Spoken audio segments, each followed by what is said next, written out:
and welcome to another video. So I'm very excited today to introduce to you my new reading planner. For the past 11 months, well, it will be 11 months, I have used the Bookworm Life Planner by Peanut Butter Taco. Now, this is a really great planner, and I'll probably do a full review and overview of my thoughts in the last flip through that I do for the last half of this once I finish it out. But for now, all I want to say in this video is that I have been using this planner, and now I will be using a happy planner. I saw this released from the happy planner and I loved it so much. I loved all of the rainbow colors. I loved just the whole aesthetic, the way it is set up to be really book themed. And I thought that it would be perfect for my next book planner. So this is what I will be taking into July, but I wanted to do some changes, and that's what I'm going to talk about now and finish setting some stuff up. Some things I've started, other things I haven't. First and foremost, this is an 18-month planner, but I like to add stickers and tape and things into my planners, and so even my Bookworm Life Planner got a little chunkier, and I didn't want to have to deal with a whole 18-month planner that was already thick, and then I was going to make it thicker. So I knew that I only wanted to deal with fewer months than that at a time. So then what I did was I purchased the Happy Notes version of this collection, and this cover I also really loved. So this one says, "The world was hers for the reading," and I loved that.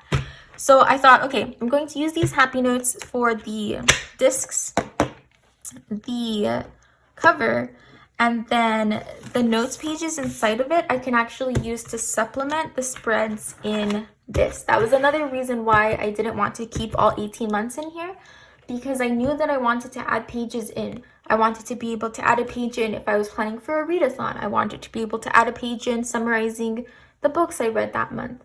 I wanted to be able to add pages in with my book reviews and things like that, book collections. And so if I was going to be adding pages, then 18 months really was going to be way too much. It was going to get too bulky and might not even all fit by the end of it all. So I decided to move some of the months from here into here and use this much smaller notebook. And for a while, I thought that maybe I would do something like a quarter at a time here so that I only have to keep the small notebook at my desk. But then to keep things more organized, I realized that I actually wanted to put the last 6 months of 2019 in here, use this for that, and then transition into this for all of 2021. And then whatever my next reading planner is, if I'm still doing a reading planner after that, I can be within a regular calendar year and kind of transition into something a bit more standard than I have been doing in my current reading planner, where I started in August and it ends in July. So I'm not using the last month of that because I want to move into this system. That's the idea, and I started doing some aspects of that. So this has 3 tabs already, and I started by marking this first section as being for collections. The second divider just marks where my monthly and weekly things start, and then the last one marks book reviews. I don't think I will keep it like this at all. So I'm going to get rid of this section because I want to be able to open straight into my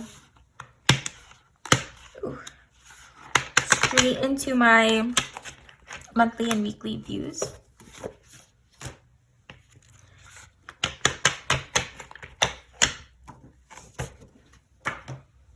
So I'm just going to get rid of it, and not like get rid of it. I will be saving all of this. The note paper is really useful.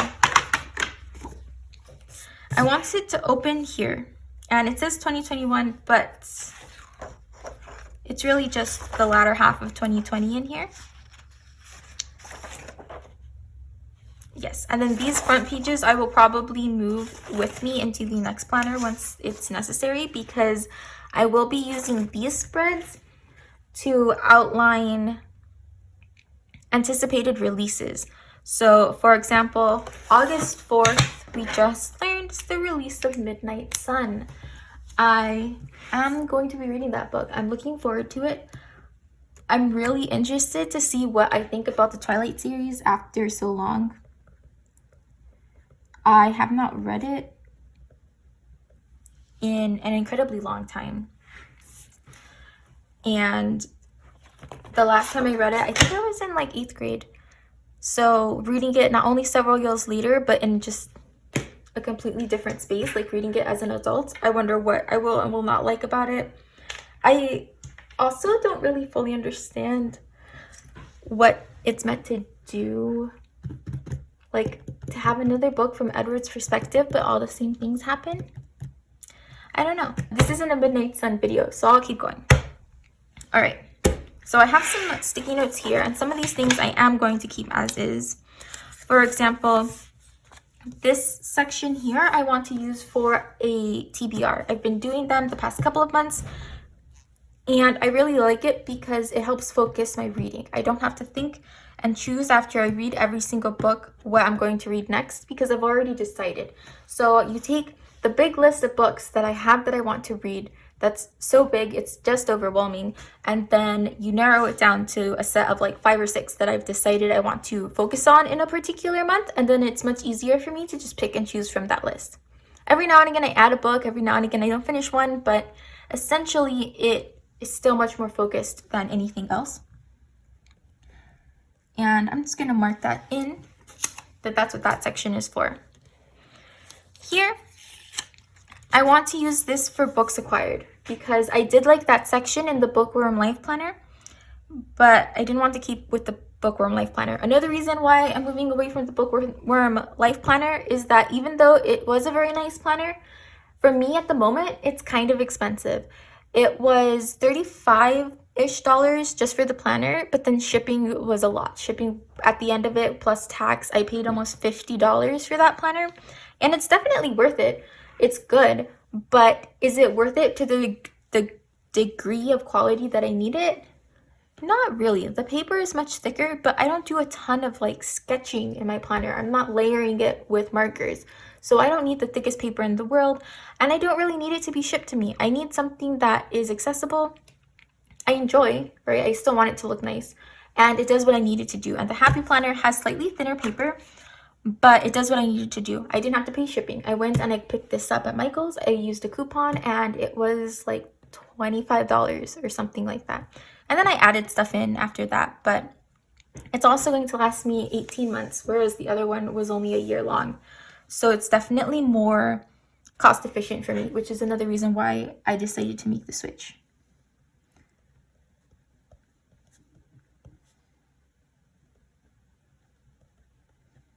And at some point I might add something like fancy lettering or whatever to these spreads, but for now I'm just outlining things, and July will be a test run of this layout. Then down here, I think what I want to do, I had it readathons posted there, but I actually think I want to use this just as it is right here, and I want to use it as a space to mark any new releases that I'm looking forward to that month. And it makes sense because it says birthday book, so it's like the book birthday book. Oh, I'm going to add the word book. The book birthday book. And right now there aren't any July releases I'm aware of that I want to keep an eye out for, but we'll see. So there's that. Here in this section, I want to use it like I have been using this section of my Bookworm Life Planner. I started to do reading wrap-ups in this section and just kind of summarize my month in reading. Did it go well? Did it not? What things kept me reading? What things made it hard for me to read? And what I'm going to do is just at the end of a month, come in here and write, this month went blah, blah, blah, blah, blah, blah, blah, all over. And I'm probably going to do it tilted so that I have more horizontal space to write. And that's what I'm going to put in this section. So that's not something that I need to set up. I just want to mark that, keep my note there so I remember that that's what I intend. Then these sections, using it exactly as I used my monthly with my start and finish stickers, my washi tape, etc. And then we get into the weekly views. Again, exactly the same. I'm not going to do anything different. I might occasionally post a video of me adding some decoration or laying out some stuff, especially if I am doing a readathon or something interesting that week. Down here in the check-in section, I want to have a place to mark things. I want to have like a this week section. Well, yeah, I want to be able to mark how the week went in reading overall. I want a place to mark some kind of measure for how much I read that week, like pages or time spent reading or something like that. I'm not 100% sure what I'll do down here, and these sections will be subject to change quite a bit. So I'm not going to actually write anything just yet. And then at the very end, I'll do the same setup in August depending on how July goes. So I have August in here, I have September, I have October. What I need to do now is remove November and December from here. And I'm going to have this just hold the extra stuff for right now that I took out of this notebook. And then when I come in next year to use this planner as it is, I will move my notes pages somewhere else. But for now, I'm just putting all of my extra stuff at the front so that it can have a place to stay and not get in the way and not get messed up until I need it.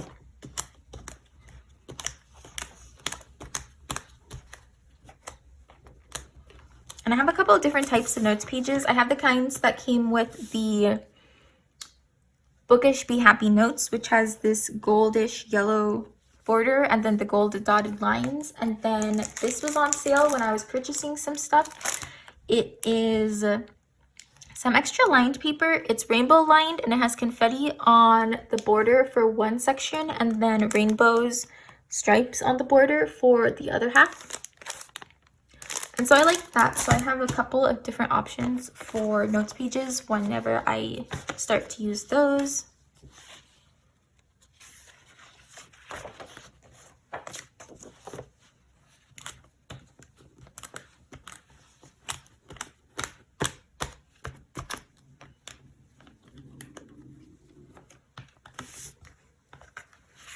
And I like that I have these extra dividers because depending on how things go through July, I might add or take away things. All right, now we're finally ready to take a look at November.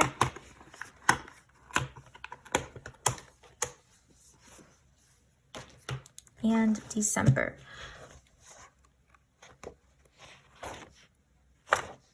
One of the things that will be interesting is deciding what to do about this page because it's technically with January, but it has December on one side of it. But that is a bridge to cross when I get to it.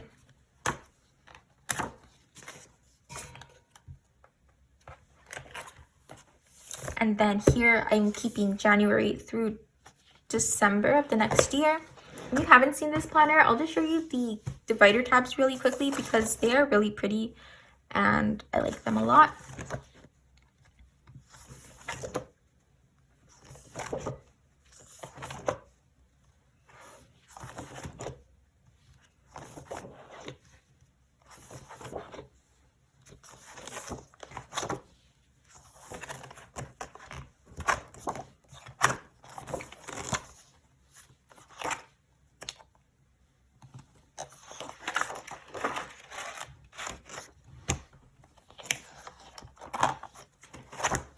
And so this is a planner that I will be revisiting at the beginning of next year, and I will check in with how that goes and what the plan is going to be with this at the beginning of 2021 when I usually do some kind of planner introduction thing. But for now, this is gone.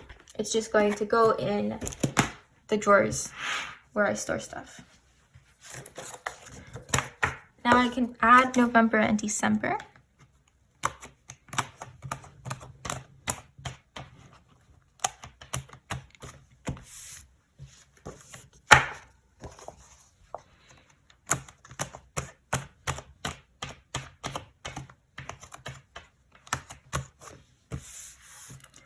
here at the back, I had this tab for book reviews. That's what it says it's for right now.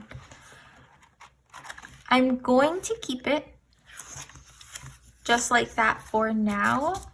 I'm going to keep it as a note section. It will hold note paper so that if I do want to add a spread somewhere in the front, I can move that over.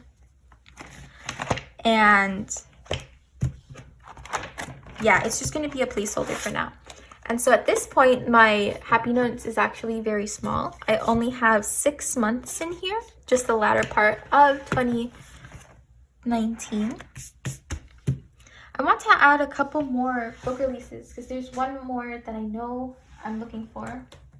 Expected publication November 17th, Rhythm of War by Brandon Sanderson. I want to make sure I mark that in here. But I can't ever spell rhythm.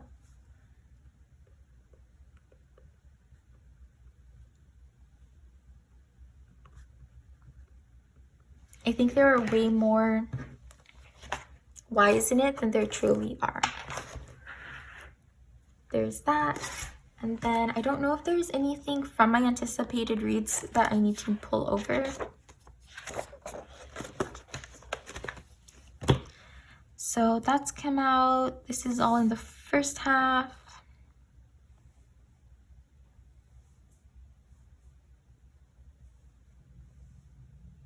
That's it. Everything else was much earlier. And I'm not worried about at this point. So only a couple of things there.